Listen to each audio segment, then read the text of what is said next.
All right. Once again, a lot going on.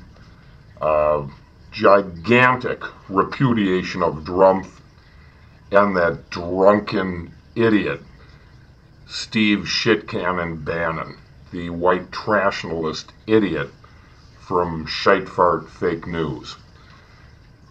The Bluenami is in the works. A sweeping giant wave of Democrats coming in at the 2018 midterm elections. It's unstoppable, and we're seeing the momentum now. America is a very wonderful nation, and the reason it's so great is we are a nation of diversity. We get strength from our diversity, and that's why such sweeping, radical change is in the works. And not bad radical, good radical, without gerrymandering, without cheating. Republicans would never win a national election, ever. And that would make it increasingly unlikely that they would ever win local elections in cities where people are educated and informed. They prey on the stupid. Well, now people are wising up. And drumpf, unelected US Traitor drumpf, who swept in on gerrymandering and Russian collusion and tampering with our election, hacking and other things, fake news they were reliant on, supplied by Russians, foreigners, our enemy. That is what drumpf came in on. He is an illegitimate occupant of the White House, which is now the White Trash House. So sweeping change is coming, prompted by that. It took a disaster to alarm people to the extent that they are now not only involved and interested, they are coming out to vote. The reason why so many Americans came out to vote is because they are terrified of drumpf.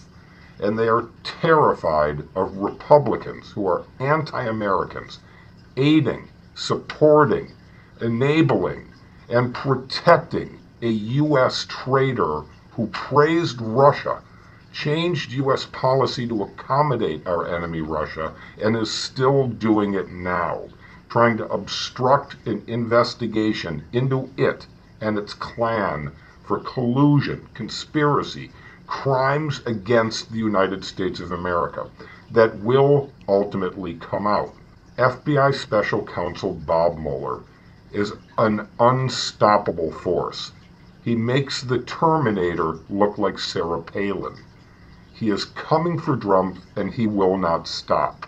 With this results in these elections 2 nights ago, it sends a shiver through the GOP political community, knowing that if they think this was bad, if they keep enabling drumpf through 2018, they are all going down. The entire House is up for election. There will be a sweeping Bluenami that we've been talking about for a while now, which will pretty much mean the extinction of the GOP as they know it. So they'll be put in a position where they can either assimilate with America and what America is as a diverse country, or they can disappear forever. That's pretty much up to them. So we do have some incredible firsts that we wanted to mention that are amazing. The first openly transgender woman to the Virginia delegate, House of Delegates, Danica Rome. You've got her kicking the living shit out of idiot, bigot, GOP moron Marshall, who called itself the state's chief homophobe.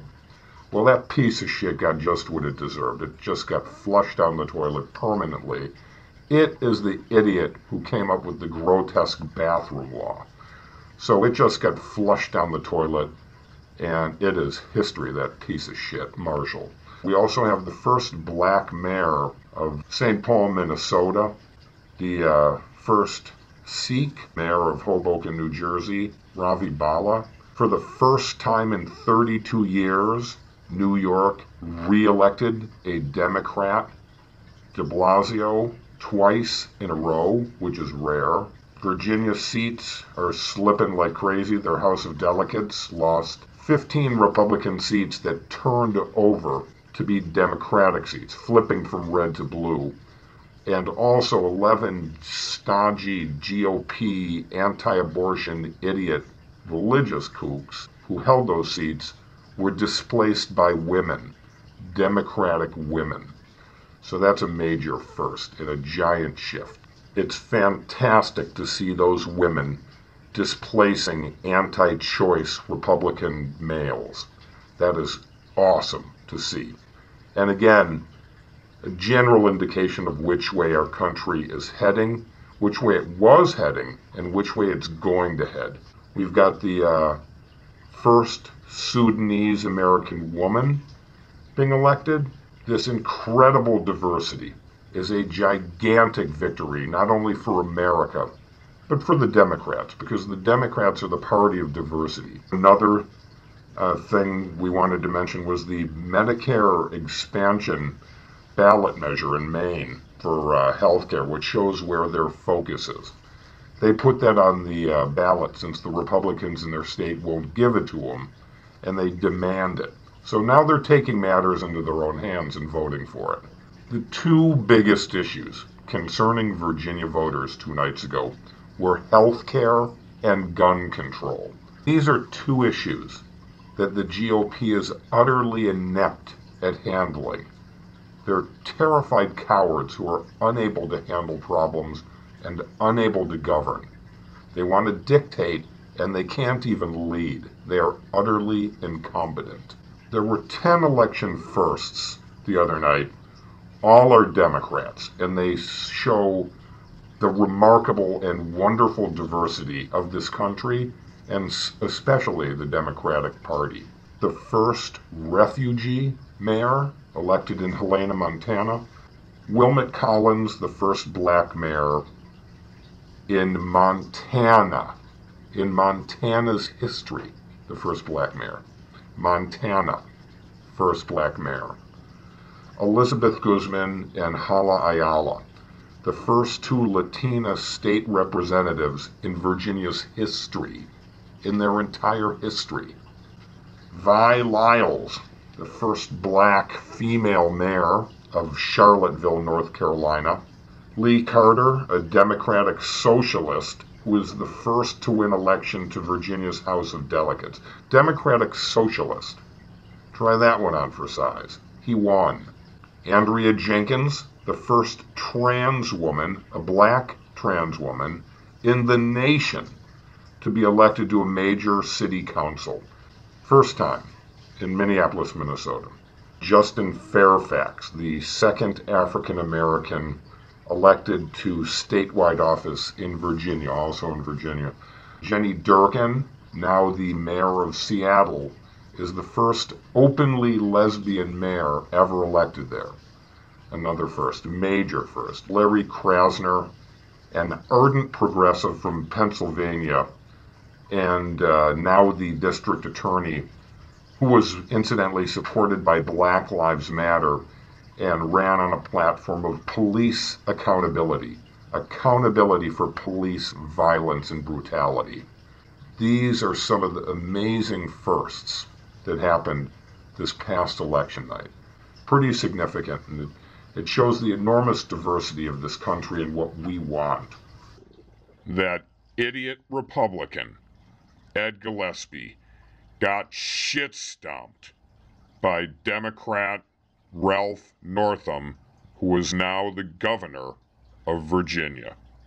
And this election pattern shows a very distinct reputation of that unkempt, fat, drunken Nazi bum, Steve Bannon, Trump's little devil on its shoulder. So we are very happy with the election results and look forward to a tremendous bluenami at the 2018 midterm elections that wash Republicans way out of power rinsing out the chamber where they resided for so long, stinking the place up.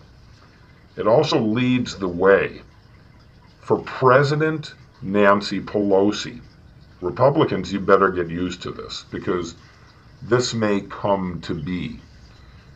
If, and we think it will happen, Drumpf and Penis are removed. Donald Drumpf and Mike Penis, they've both obstructed justice, and worse. Once they're out of the way, the Speaker of the House becomes the President. Currently, that would be idiot Paul Ryan. But once it flips blue, if the House is blue, the President, after the removal of Drumpf and Penis, is Nancy Pelosi. So get ready for Nancy Pelosi as President, because that is a very distinct possibility. Things are only going to get worse for Republicans. The longer they support, enable, and protect U.S. traitor, unelected bum Drumpf, the worse things are going to get for them. It's going to be a hearty midterm, and it's going to be all blue, just like 2 nights ago. The GOP is done. So is Drumpf. Never spoken to him on the phone? I've been in Moscow. I didn't meet him in Moscow. Where? Never spoken to him on the phone? I have never spoken to him on the phone, no. You said for 3 years, 13, 14, and 15, that you did have a relationship with him. No, look, what do you call a relationship? I mean, he treats me with great respect. I do have a relationship. Putin wants to go in, and I got to know him very well because we were both on 60 Minutes. We were stablemates, and we did very well that night. I never met Putin. I don't know who Putin is. What do I have to get involved with Putin for? I have nothing to do with Putin. I've never spoken to him. I was in Russia. I was in Moscow recently, and I spoke indirectly and directly with President Putin, who could not have been nicer. Putin even sent me a present, beautiful present, with a beautiful note. I spoke to all of his people.